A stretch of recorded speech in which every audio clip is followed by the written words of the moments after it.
नमस्कार विद्यार्थियों। भाषाओं का आकृति मूलक वर्गीकरण पिछले 4 लेक्चर में अपन देख चुके थे। आज अपन भाषाओं का पारिवारिक वर्गीकरण किस प्रकार से किया गया है इस पर चर्चा करेंगे।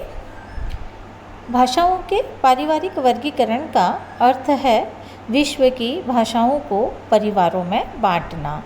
जैसे एक माता पिता से उत्पन्न व्यक्ति एक परिवार के कहे जाते हैं, उसी प्रकार एक भाषा से निकली भाषाएं और बोलियां भी एक परिवार की कहलाती है।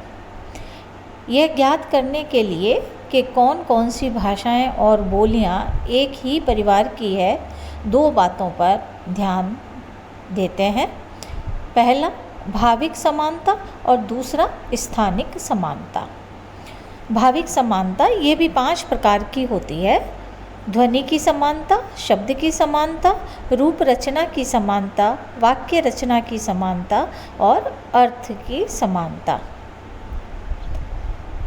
सबसे पहले अपन रूप रचना की समानता देखते हैं और उसके बाद हम आधारभूत शब्दों की समानता का। शेष जो है वो अपेक्षाकृत गौण है, किंतु इस पर विचार अवश्य करना चाहिए। तो सबसे पहले ध्वनि की समानता। 2 या अधिक भाषाओं और बोलियों में कौन कौन सी ध्वनियाँ समान हैं।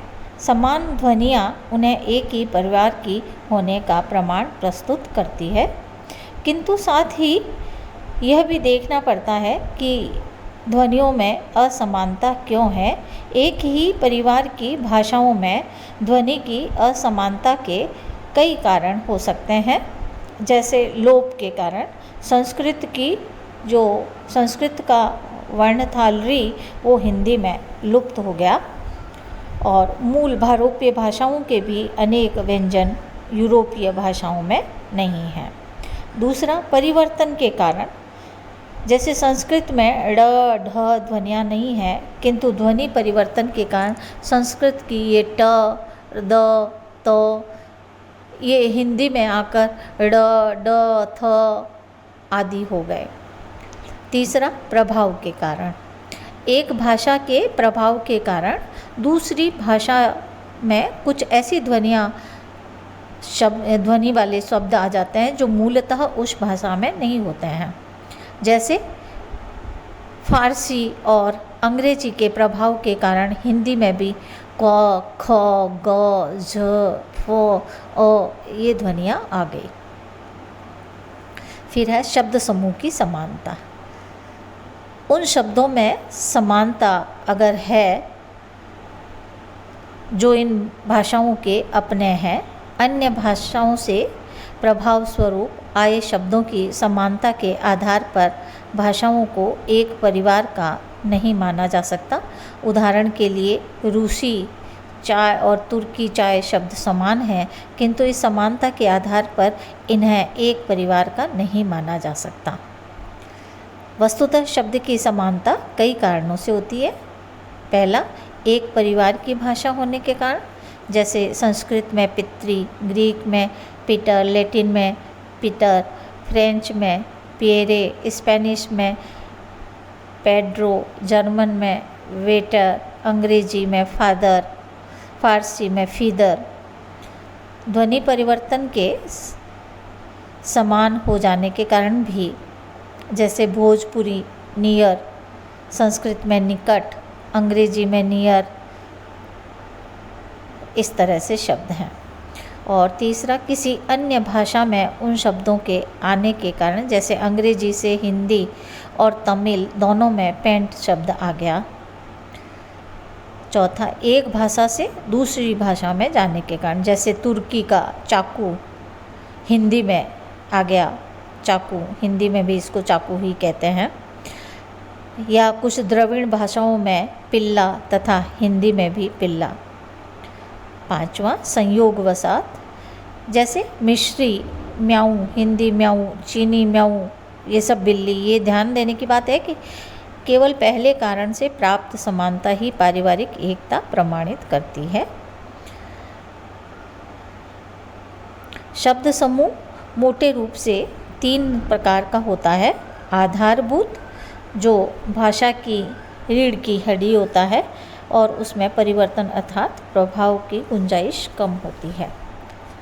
ये शब्द अपेक्षाकृत अधिक स्थायी होते हैं।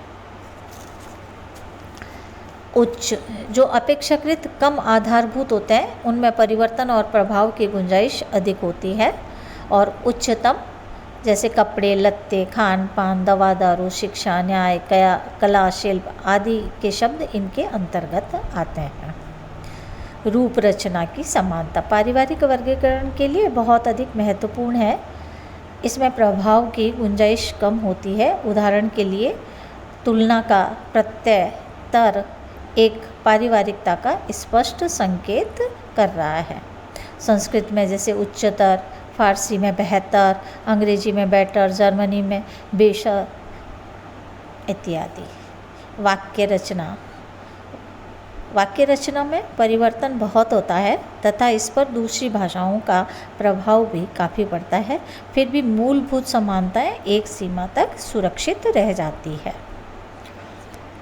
एक परिवार की भाषाओं में अर्थ की समानता भी अनेक स्तरों पर मिलती है, अतः यह भी पारिवारिक वर्गीकरण का अच्छा आधार है।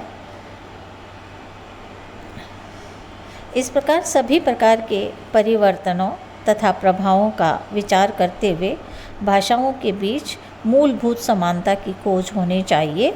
साथ ही केवल एक आधार जैसे ध्वनि अथवा रूप अथवा अर्थ के मिलने पर कभी भी भाषाओं को एक परिवार का नहीं मानना चाहिए।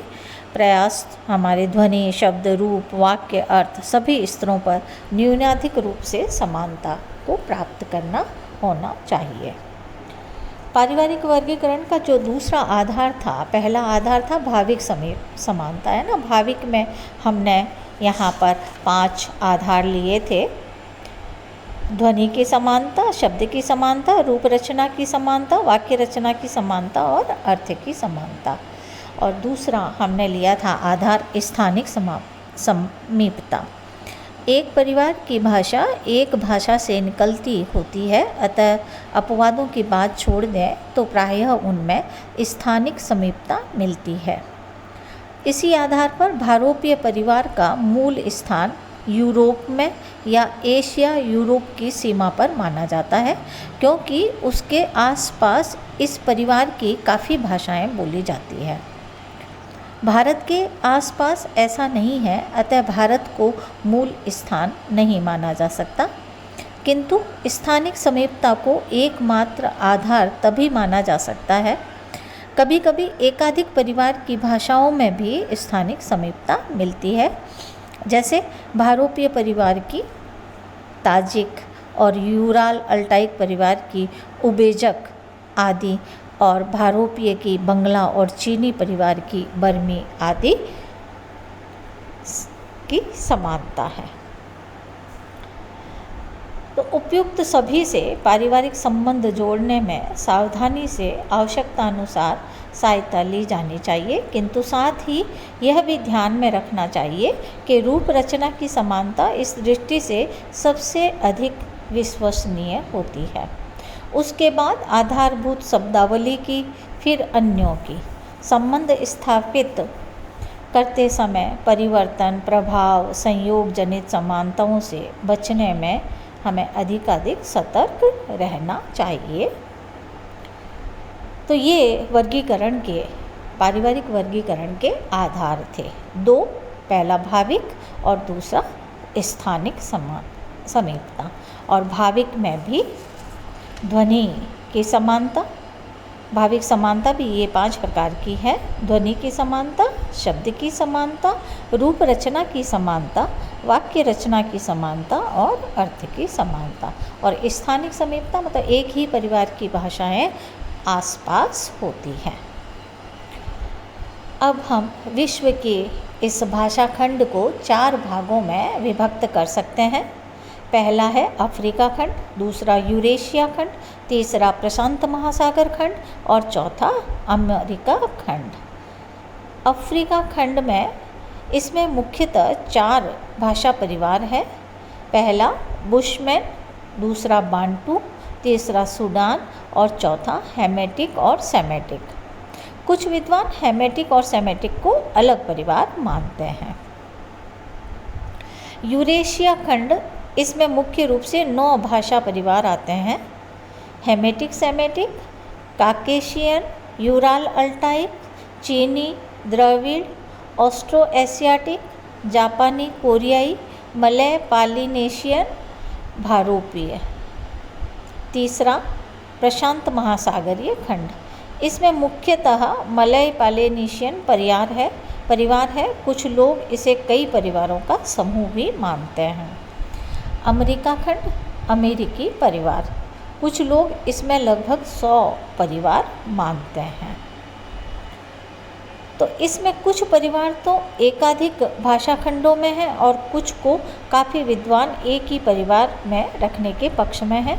तो इस प्रकार विश्व में मुख्यतः निम्नलिखित भाषा परिवार है: भारोपीय, द्रविड़, चीनी, Semitic, Hamitic, Ural Altaic, Caucasian, Japan कोरियाई, Malay Polynesian, Austro Asiatic, Bushman, Bantu, Sudan, America. कुछ अनिश्चित भाषाएं भी हैं जिनके बारे में सनिश्चय कुछ भी नहीं कहा जा सकता। संभव है वे अपने आप में एक एक परिवार हो। तो अब हम अगले उस लेक्चर में क्रमशः परिवारों को पढ़ेंगे, परिवारों पर चर्चा करेंगे। धन्यवाद। आज का अपना लेक्चर यहीं समाप्त होता है।